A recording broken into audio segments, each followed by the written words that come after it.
भारत भगवान श्री राम का जन्म स्थान है, भगवान कृष्ण का जन्म स्थान है, 24 तीर्थंकरों का जन्म स्थान है, 10 गुरुओं का जन्म स्थान है, स्वामी विवेकानंद जी का जन्म स्थान है, बड़े बड़े महापुरुष भगवान शंकराचार्य जी का जन्म स्थान है। इसके बावजूद भारत में कलयुग चल रहा है और सिंगापुर जहां किसी देवी देवता ने जन्म नहीं लिया वहां सतयुग चल रहा है। जापान में जहां किसी देवी देवता ने जन्म नहीं लिया वहां सतयुग चल रहा है। दुनिया के कई देशों में आज सतयुग है और भारत में कलयुग है। इसका मूल कारण यह है वहां पे राम नीति लागू है, भय बिन होए न प्रीत। वहां कृष्ण नीति लागू है, सठे साठम समाचरित। हमारे यहाँ हमने राम मंदिर तो बनाया, राम नीति लागू नहीं किया। कृष्ण मंदिर तो हजारों है लेकिन कृष्ण नीति नहीं लागू किया। आज की डेट में प्रतिवर्ष 90 लाख लोग मरते हैं। 90 लाख में से 25 लाख लोगों की अकाल मौत होती है। 25 लाख लोग अकाल मौत मरते हैं। उसका आंकड़ा कुछ इस तरीके का है। करप्शन से लगभग 2 लाख लोग मरते हैं प्रतिवर्ष। फर्जी शिकायत और तारीख पे तारीख से प्रतिवर्ष 2 लाख लोग मरते हैं। नशे के कारण प्रतिवर्ष 2 लाख लोगों की अकाल मौत होती है। रोड एक्सीडेंट से लगभग प्रतिवर्ष 2 लाख लोगों की अकाल मौत होती है। जमीन विवाद में 12 लाख लोगों का हाथ पैर टूटता है, उसमें 2 लाख लोगों की मौत हो जाती है लगभग। मिलावटखोरी के कारण लगभग प्रतिवर्ष 2 लाख लोगों की मौत होती है। इसी तरीके से टोटल पोल्यूशन के कारण लगभग 10 लाख लोगों की मौत होती है। उसमें 2 लाख एयर पोल्यूशन से, 2 लाख वाटर पोल्यूशन से, 2 लाख लैंड पोल्यूशन से और बाकी 4 lakh plastic pollution, thermal pollution और बाकी जो 6 तरीके का पोल्यूशन उससे होती है। तो 25 लाख लोगों की अकाल मौत होती है। हम जो विषय रखने जा रहे हैं अगर ये इंप्लीमेंट हो गया तो 25 लाख तो नहीं लेकिन उसमें से 20 लाख लोगों को बचाया जा सकता है। क्यों, कैसे? 2 लाख लोगों की रोड एक्सीडेंट के कारण मौत होती है। रोड एक्सीडेंट का मूल कारण है भ्रष्टाचार। जब भ्रष्टाचारियों को साल भर के अंदर सजा मिलना शुरू हो जाएगी, भ्रष्टाचार रुकेगा, भ्रष्टाचार रुकेगा, सड़क नहीं टूटेगी, सड़क नहीं टूटेगी, रोड एक्सीडेंट बचेगा, रोड एक्सीडेंट नहीं होगा, अकाल मौत नहीं होगी। मिलावटखोरों को साल भर के अंदर सजा होनी शुरू हो जाएगी तो मिलावटी दूध, फल, सब्जी, जूस बंद हो जाएगा, तो 2 लाख लोगों की अकाल मौत जो मिलावटखोरी हो रही वो रुक जाएगी। इसी तरीके से आपके जमीन विवाद अगर 6-6 महीने के अंदर डिसाइड होने शुरू हो जाए, साल भर के अंदर डिसाइड होने शुरू हो जाए, तो ये जो मारपीट हो रही है एक दूसरे के भाला गड़ासा चल रहा है वो रुक जाएगा। इसी तरीके से air pollution, water pollution, noise pollution, land pollution जो 10 लाख लोग साल में मर रहे हैं, अगर स्ट्रिंजेंट लॉ हो और फटाफट सजा मिले तो वही कहते नहीं कानून का खौफ पैदा हो जाए, पोल्यूशन कम होगा, हार्ट अटैक कम होगा, हार्ट फेलियर कम होगा, कैंसर कम होगा, बाकी बीमारियां कम होगी। अब हो क्या रहा है आप जरा समझिए। एक बहुत बड़े वैज्ञानिक थे नंबी नारायण, बहुत अच्छा रिसर्च कर रहे थे। उनको देशद्रोह के मामले में फर्जी मुकदमे में फंसा दिया। अगर वो ये काम नहीं करते तो क्रायोजेनिक इंजन बना रहे थे, हमारे पास 20 साल पहले इंजन बन चुका होता, हम नंबर 1 होते दुनिया में। लेकिन वो बेचारे जेल गए और जो साइंटिस्ट नंबी नारायण को बेगुनाही साबित करने में 20 साल लग गया। प्रयाग के विष्णु तिवारी, जमीन का झगड़ा हुआ और झगड़े में उनके ऊपर SC ST और बलात्कार का केस दर्ज करा दिया गया और विष्णु तिवारी 20 साल के बाद बरी हुए हैं। उनके माता पिता खत्म हो गए, घर परिवार बर्बाद हो गया। कर्नल अनिल कबोत्रा जिन्होंने 1971 का पाकिस्तान के साथ युद्ध लड़ा था, पंचकुला में उनके घर पे फर्जी कागज बनवा के कब्जा कर लिया गया है। पिछले 25 साल से अपना घर वो वापस छुड़ाने के लिए लड़ रहे हैं, उनको घर वापस नहीं मिला। वो कर्नल थे, 1971 का युद्ध लड़ चुके। जौनपुर में एक मंदिर के 10 बीघे जमीन पे फर्जी कागज बनवा के कब्जा कर लिया गया है। 1985 में मुकदमा शुरू हुआ था, हम 2026 में बैठे हैं, 41 साल बीत चुका है। उसकी वसीयत फर्जी, सब कुछ डॉक्यूमेंट फर्जी है और 41 साल के बाद भी मुकदमा अभी सबसे निचले वाले पायदान पे है, जिसको उत्तर प्रदेश में कहते हैं चकबंदी अधिकारी। आज अगर वो मुकदमा डिसाइड हो जाए तो उसकी अपील होगी SOC के यहाँ, फिर उसकी अपील होगी DDC के यहाँ, फिर उसकी अपील होगी चकबंदी कमिश्नर के यहाँ, फिर उसकी अपील होगी हाई कोर्ट में, फिर उसकी अपील होगी सुप्रीम कोर्ट में। 41 साल बीत चुका है, अभी मुकदमा सबसे नीचे पायदान पे है। 41 साल में यह नहीं तय हो पाया कि ये वाली वसीयत असली है कि ये वाली वसीयत असली है। 2 वहां वसीयत है। इसी तरीके से एक और इंटरेस्टिंग केस आपको बताता हूं मथुरा का। मथुरा में विद्या देवी थे, उनके भाई नहीं थे, तो विद्या देवी के पिताजी ने अपनी 15 बीघे जमीन विद्या देवी को दे दिया और विद्या देवी के पिताजी मर गए 1975 में। और 1995 में यानी विद्या देवी के पिता के मरने के 20 साल के बाद उनके पिताजी को मथुरा में कागजों में जिंदा कर दिया। और विद्या देवी जो 2025 में मरी हैं, इनको 1995 में मार दिया। तो पिताजी को मरने के 20 साल के बाद जिंदा किया और बेटी विद्या देवी जो 2025 में मरी है, इसको 1995 यानी मरने के 30 साल पहले कागज में मार दिया। और मारने के बाद वो 15 बीघे जमीन लिखवा लिया। ये तो चलो ठीक है, लिखवाया था। उससे ज्यादा शर्मनाक ये है कि विद्या देवी 30 साल लड़ती रही कि मैं जिंदा हूं, मैं जिंदा हूं, मैं जिंदा हूं, और 30 साल तक वो सिद्ध नहीं कर पाई कि वो जिंदा हैं। जब वो मरी है उसके बाद फिर FIR हुआ है, फिर वो फर्जी लोग पकड़े गए। बाकी उनका क्या होगा भगवान जाने, क्योंकि विद्या देवी जी तो नहीं है। ये समस्या हो रही है। झगड़ा होता है खेत का और मुकदमा लिखा जाता है SC ST एक्ट का। झगड़ा होता है चक्रोट का और मुकदमा लिखा जाता है छेड़छाड़ और बलात्कार का। झगड़ा होता है पति पत्नी में और मुकदमे में जेठ जेठानी नंद नंदोई सास ससुर सबको लपेट के जेल भिजवा दिया जाता है। क्यों? क्योंकि झूठी शिकायत करने वालों को सजा नहीं हो रही है। मुकदमे लंबे इसलिए चल रहे हैं क्योंकि झूठे FIR की पूरी सुनामी आई हुई है। मुकदमे इसलिए लंबे चल रहे हैं क्योंकि झूठी गवाही देने वालों को सजा नहीं होती। मुकदमे इसलिए लंबे चल रहे हैं क्योंकि झूठी जांच करने वालों को सजा नहीं होती। मुकदमे इसलिए लंबे चल रहे हैं क्योंकि झूठा हलफनामा दाखिल करने वालों को सजा नहीं होती। और उसका एक प्रावधान है, झूठी शिकायत झूठी जांच, इसका एक प्रावधान है। झूठा हलफनामे का प्रावधान है अभी नए वाले BNS में, लेकिन वो भी इफेक्टिवली इंप्लीमेंट नहीं हो पा रहा है। क्योंकि जैसा अभी हमारे राघव जी ने बताया, एक धारा है, वो धारा ये कह रही है कि सामने वाली पार्टी को पता है कि इसका सारा डॉक्यूमेंट फर्जी है, फिर भी वो FIR नहीं लिखवा सकता। हाँ, जज साहब संतुष्ट हो जाए कि ये डॉक्यूमेंट फर्जी है तो उनको खुद ही शिकायतकर्ता बनना पड़ेगा। अब जज क्यों शिकायत करेगा भाई? जज बेचारा 2 साल पूरा हो चुका, मुकदमा सुन रहा है, पता चला 3 साल के बाद ट्रांसफर हो रहा है, जब 2 साल 9 महीने बीत गया उसको समझ में अच्छा डॉक्यूमेंट तो फर्जी है। अगर वो शिकायतकर्ता बन जाए और उसका ट्रांसफर हो गया गाजियाबाद से गोरखपुर, तो उसको तो बार बार गोरखपुर से गाजियाबाद आना पड़ेगा शिकायतकर्ता के रूप में। तो जज शिकायतकर्ता क्यों करे? अरे वो मुकदमा सुन ले, यही बहुत बड़ी बात है, वो शिकायतकर्ता कैसे बने? तो इस पूरे कानून में एक फ्लॉज है। लोगों के फंडामेंटल राइट का वायलेशन हो रहा है।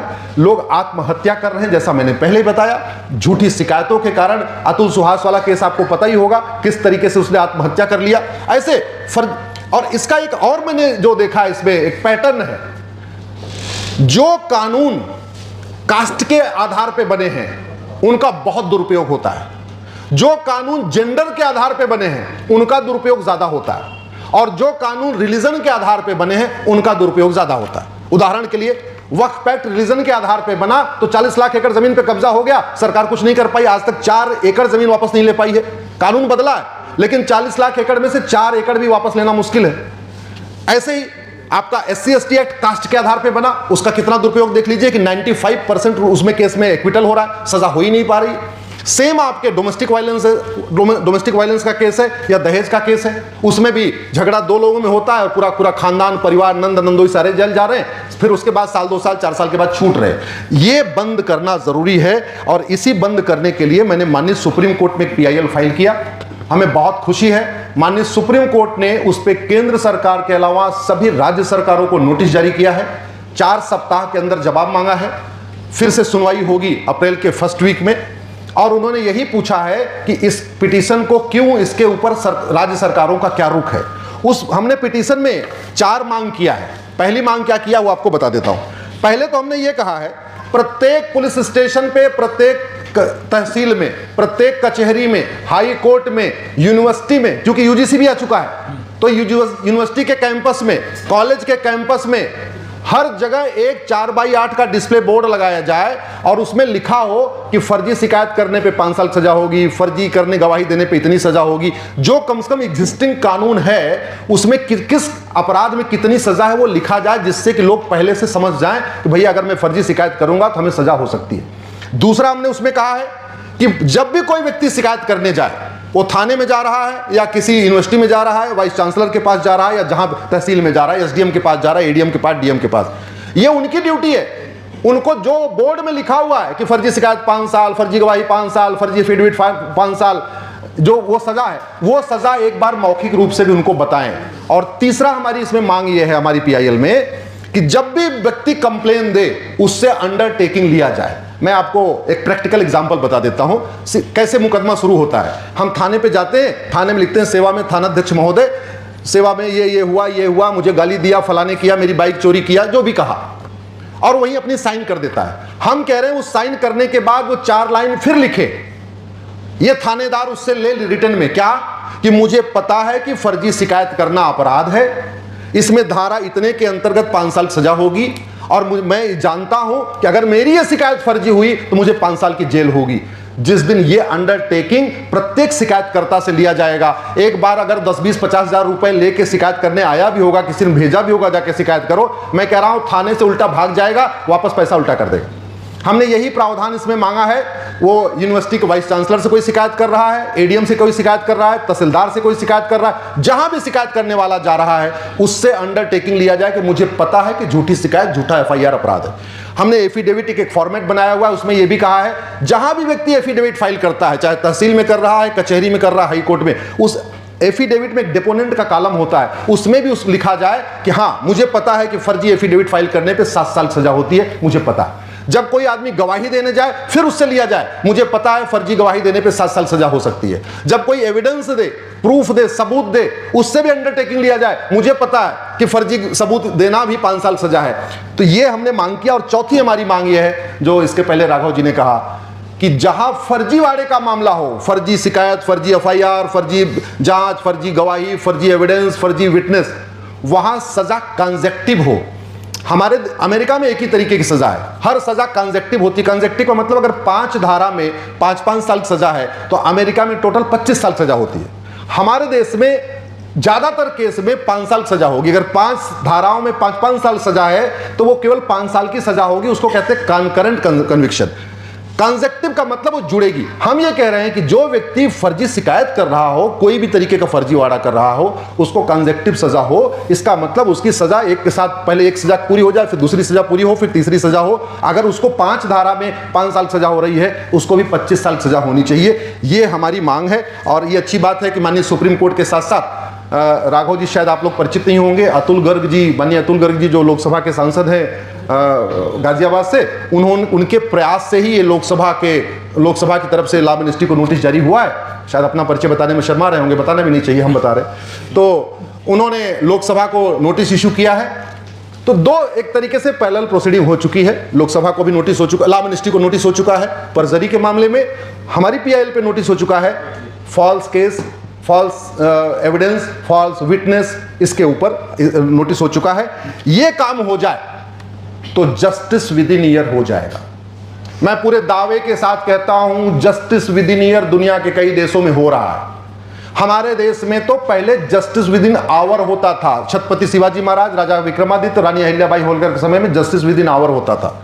मुकदमा कॉम्प्लिकेटेड होता था तो जस्टिस विद इन डे होता था, दिन भर के अंदर फैसला होता था। मुकदमा थोड़ा ज्यादा कॉम्प्लिकेटेड हो तो 2-3 दिन आना पड़ता था, जस्टिस विद इन वीक होता था। और बहुत कम केसेस हैं जहां राजा विक्रमादित्य जी ने, रानी अहिल्याबाई होलकर ने, छत्रपति शिवाजी महाराज ने 1 महीने का समय लिया। 2-4 केस ऐसे आते हैं पढ़ने में, तो जस्टिस विद इन मंथ तो हो ही जाता था। हमारे भारत में जस्टिस विद इन मंथ होना ही होना था। और आज justice with in 3 decade, justice with in 4 decade, justice with in 5 decade, और उसमें भी जस्टिस नहीं। कई बार तो ऐसा होता है कि लोग 20-20 साल सजा काट के बाहर आ जाते हैं। उदाहरण देख लीजिए नंबी नारायण का, उदाहरण देख लीजिए विष्णु तिवारी का, उदाहरण देख लीजिए कर्नल कबोत्रा का। इसको रोकने के लिए आवश्यक है इस पे व्यवस्था किया जाए। 5 करोड़ केसेस चल रहे हैं इस समय। 5 करोड़ केसेस के कारण 5 करोड़ परिवार टेंशन में है। एक परिवार में एवरेज 6 या 7 आदमी मान के चलिए तो 30 से 35 करोड़ भारतीय टेंशन में है। अमेरिका की जनसंख्या 33 करोड़ है। अमेरिका की पॉपुलेशन से ज्यादा भारत में लोग मुकदमों के कारण टेंशन में है। ऑस्ट्रेलिया की जनसंख्या 2.5 करोड़ है और यहां 35 करोड़ लोग मुकदमों के कारण टेंशन में है। कनाडा की जनसंख्या 4 करोड़ है और यहां 35 करोड़ लोग मुकदमों के कारण टेंशन में है। ब्राजील की जनसंख्या 22 करोड़ है और यहां 35 करोड़ लोग मुकदमों के कारण टेंशन में है। मेरा यह मानना है कि अगर यह लागू हो गया तो झूठी शिकायतें बंद होंगी, झूठी जांच, झूठी गवाही बंद होगी। और अब समय यह भी आ चुका है, हालांकि आज का विषय नहीं है लेकिन फिर भी मैं कह देता हूं, एक भारत श्रेष्ठ भारत बनाने का तरीका यह है, एक भारत तब होगा जब सबके लिए एक कानून होगा। कास्ट के आधार पे, रिलीजन के आधार पे, लैंग्वेज के आधार पे, जेंडर के आधार पे नहीं। और श्रेष्ठ भारत तब होगा जब हमारा प्रत्येक कानून श्रेष्ठ कानून होगा। हमारे संविधान निर्माताओं ने संविधान बनाने से पहले 10 देशों का संविधान पढ़ा था। दुर्भाग्यवश हमारे देश में कानून बनाने के पहले उन 10 देशों का कानून नहीं पढ़ा जाता। संविधान निर्माताओं ने 10 देशों का संविधान पढ़ा उस जमाने में, आपके 75 साल पहले, फिर अपना संविधान बनाया। कुछ जापान से लिया, कुछ अफ्रीका से लिया, कुछ अमेरिका से लिया, कुछ फ्रांस से लिया। दुर्भाग्यवश हम अब कानून बनाने के पहले उन 10 देशों का कानून नहीं पढ़ते। हम आशा करते हैं कि आप लोगों के सहयोग से, आप लोगों के इस विषय को उठाने के बाद पूरे देश में बुद्धिजीवी का खासतौर पर इसके ऊपर चर्चा करेंगे। संसद में और मुद्दा उठेगा। अतुल जी ने तो उठा ही दिया है, बाकी और भी लोग उठाते रहेंगे। लेकिन अब समय आ चुका है कि भारत में जस्टिस विद इन ईयर हो। ये जो 25 लाख लोगों की अकाल मौत हो रही है, ये अकाल मौत रोकना जरूरी है। हो सकता है कि उसमें हमारे आपके रिश्तेदार नातेदार भी हों, हमारे आपके भी पड़ोसी हों। कोई रोड एक्सीडेंट से मरा होगा, कोई मिलावटखोरी से मरा होगा, कोई दहेज के कारण परेशान, दहेज के झूठे केस से परेशान होके। तो अब देश को अगर विकसित भारत बनाना है, भारत को विश्वगुरु बनाना है, भारत में रामराज्य स्थापित करना है, भारत में सतयुग स्थापित करना है, तो झूठी शिकायत, झूठी जांच, झूठी गवाही के ऊपर कठोर दंड का प्रावधान करना पड़ेगा।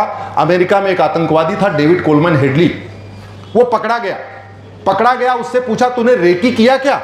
उसने बोला हाँ रेकी किया। सोचिए अमेरिका के आतंकवादी कितने ईमानदार होते हैं। बोला रेकी किया, बोले हाँ किया। जानते क्यों? क्योंकि अगर वो झूठ भी बोलता तो पकड़ में तो आ जाता कि हाँ रेकी किया था। अब उसने कह दिया रेकी किया तो 5 साल सजा होगी। अगर वो कहता रेकी नहीं किया तो 10 साल झूठ बोलने की और 10 साल रेकी करने की टोटल सजा 20 साल की होती। उसने कह दिया तो जज ने उसको 5 साल में छोड़ दिया।